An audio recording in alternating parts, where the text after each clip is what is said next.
दुनिया भर च बैठे भारतीयों, खास तौर पर किसानों ते शहरीओ, अज गुरु नानक पातशाह के जन्मदिन ते तुहानू सारिਆਂ ਨੂੰ मैं अपने वालों ते संयुक्त किसान मोर्चे वालों लख लख बधाई दिना।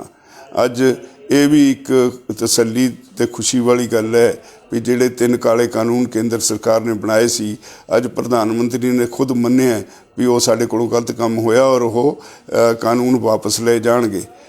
सारे खुशी की लहर है, खुशी होनी भी चाहिए है। तुसी जिस तरह घालना काली, जिस तरह सारी दुनिया च बैठे लोगों ने इस मोर्चे में सपोर्ट किया, जिस तरह इस देश में बैठे सारे लोगों ने इनू हुंगारा दिता, उहदा नतीजा भी अज सरकार नू अपनी गलती मननी पई है।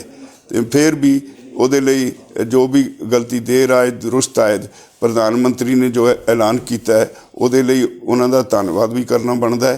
तो मैं धन्नवाद करदा, पर हाले साड़ी तसल्ली नहीं। हालां तक MSP के उत्ते प्रधानमंत्री ने मूँह नहीं खोलिया उहदा कानून किवें बनाउणा है, और जिन्नी देर तक पार्लीमेंट विच ये पास नहीं हो जाता, उन्होंने कहा असीं पार्लीमेंट च पास करांगे, कर देण पास, असीं धन्नवादी होवांगे और असीं फिर पास होने तो बाद ही उठांगे। पर नाल ही उहदे जिहड़ी मेन मंग है जिहड़ी, क्योंकि पंजाब और हरियाणे की MSP की प्रॉब्लम नहीं, देश के बाकी सूबों के विच जिन्ने भी किसान ने उन्हां दा बहुत वड्डी पद्धर ते शोषण हुंदा है। जिन्नी देर तक MSP का कानून नहीं बनता उन्हां नूं राहत नहीं मिलनी। इस करके MSP के कानून बारे हाले गल बाकी है।